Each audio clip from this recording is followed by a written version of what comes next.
मैं दीपिका हिंदी की पाठशाला में आप सभी का स्वागत करती हूँ। तो चलिए आज हम अपना टॉपिक स्टार्ट करते हैं, जो कि है उपसर्ग, जिसे इंग्लिश में कहा जाता है प्रीफिक्स, है ना। तो उपसर्ग के बारे में बिल्कुल कम शब्दों में समझते हैं। यहाँ पर उपसर्ग शब्द उप धन सर्ग से मिलकर बना होता है ना। जहाँ पर उप का अर्थ क्या होता है? समीप होता है, और सर्ग यानी होता है सृष्टि करना, रचना करना या निर्माण करना। ठीक। उसके बाद है अर्थात वे शब्दांश क्या होते हैं? शब्दांश जो किसी शब्द के आगे मतलब पहले जुड़कर शब्द के अर्थ में या रूप में परिवर्तन लाते हैं, वह उपसर्ग कहलाते हैं। ये हो गई उपसर्ग की परिभाषा। क्या बोल रहे हैं कि वे शब्दांश शब्द का अंश जो कि किसी भी शब्द के पहले लगकर शब्द के अर्थ में या रूप में परिवर्तन कर देते हैं, उन्हें ही हम क्या बोलते हैं? उपसर्ग बोलते हैं। ठीक। अब उपसर्ग क्या है? शब्दांश है, जो हमने यहाँ पर देखा। शब्दांश होते हैं, क्या होते हैं? शब्दांश होते हैं, शब्द नहीं होते हैं।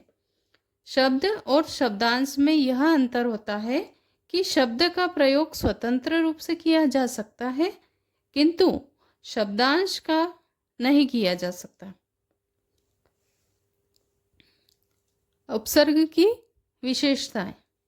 अब इसकी विशेषताएं क्या है? प्रत्येक उपसर्ग क्या होता है? अव्यय होता है, किंतु प्रत्येक अव्यय उपसर्ग नहीं होते हैं। यहाँ पर कहने का तात्पर्य है कि जो उपसर्ग होते हैं वो क्या होते हैं?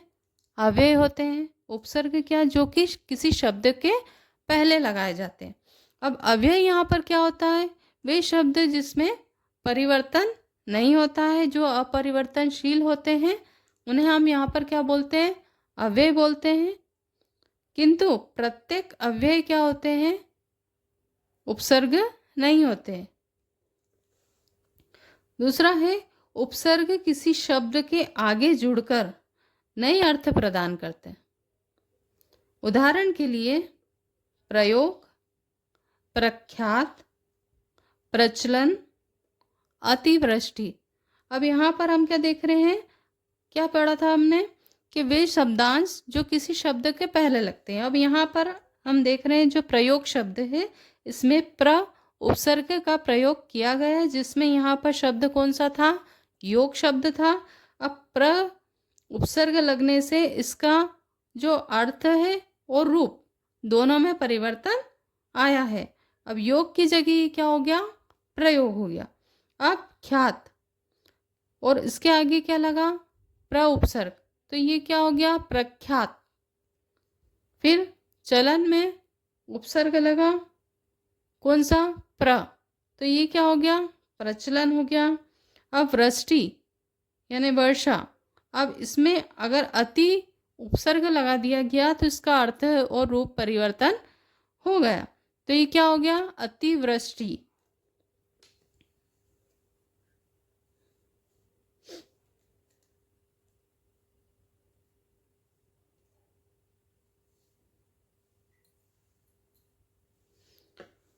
अगली विशेषता है इसकी, उपसर्ग किसी भी शब्द के साथ जुड़कर विपरीत अर्थ प्रदान करते हैं।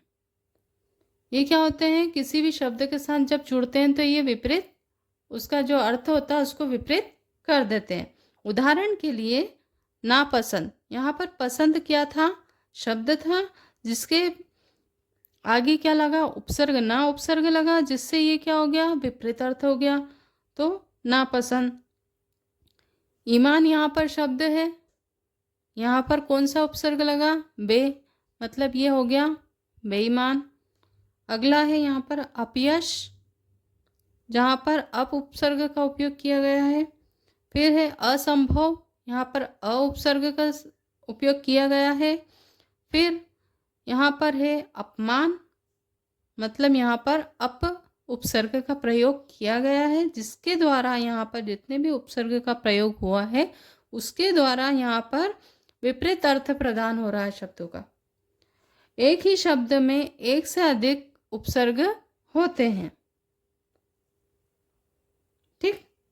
अब संस्कृत में 22 उपसर्ग होते हैं, हिंदी में 13 उपसर्ग होते हैं और फारसी में 19 उपसर्ग होते हैं। तो आज की क्लास हम यहीं समाप्त करते हैं। धन्यवाद।